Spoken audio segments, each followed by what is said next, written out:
C'est au pied de l'Etna, en Sicile, que Kawasaki a présenté la nouvelle mouture de son petit trail routier, le Versys 650. On remarque d'abord sa nouvelle tête de fourche, plus volumineuse, mais aussi bien plus sexy et agressive que la précédente. Elle est dotée d'un nouveau pare-brise, plus haut, plus large et surtout réglable sur 60 mm manuellement et à l'arrêt. En plus d'être réussi esthétiquement, sa surface presque 2 fois plus importante que le précédent le rend très efficace.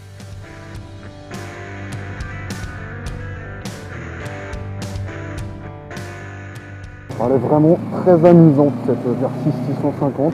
En fait, ce qui est très surprenant, c'est la facilité avec laquelle on la prend en main. On est tout de suite très bien dessus. Sa position est très naturelle. On a le dos, on a le buste bien droit, les bras un petit peu écartés, ce qui fait qu'on sent tout de suite une certaine maniabilité. Le bloc de 649 cm3 développe maintenant 69 chevaux à 8500 tours minute et 64 Nm à 7000 tours minute. Avec une consommation en baisse de 2% et un réservoir de 21 litres au lieu de 19, sur le papier, l'autonomie grimperait à plus de 400 km en cycle mixte.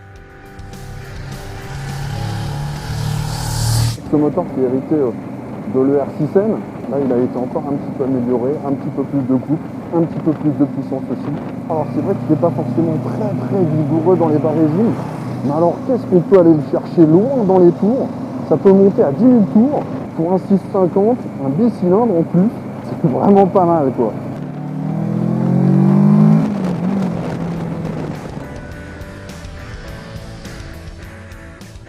Un gros travail a aussi été réalisé sur le freinage. Les nouveaux réglages des mètres cylindres favorisent le contrôle. Cela n'empêche pas les étriers 2 pistons Nissin de mordre avec harnilés 2 disques pétales flottants de 300 mm si besoin. Même chose à l'arrière en augmentant la taille du disque de 220 à 250 mm notamment. Le frein arrière n'est plus un simple ralentisseur, c'est un véritable allié. On peut aussi compter sur l'aide d'un ABS Bosch version 9.1 et de pneus Dunlop Sportmax D222 en lieu et place des D221. À l'avant, la nouvelle fourche Showa de 41 mm de diamètre est plus longue de 25 mm.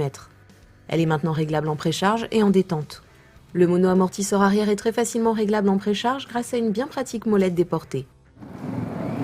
Elle est très confortable en plus, alors on a une selle, c'est un pouf. On sent qu'on va pouvoir rouler longtemps avec cette moto. En accessoires, poignée chauffante, feu anti-brouillard. Alors là, il n'y a rien à dire. On a quand même fait très fort chez Kawa. On a une moto qui d'un seul coup passe du stade de la petite urbaine, périurbaine, au stade non pas forcément de la grande voyageuse, mais effectivement de la moto qu'on va pouvoir emmener en week-end, tranquille.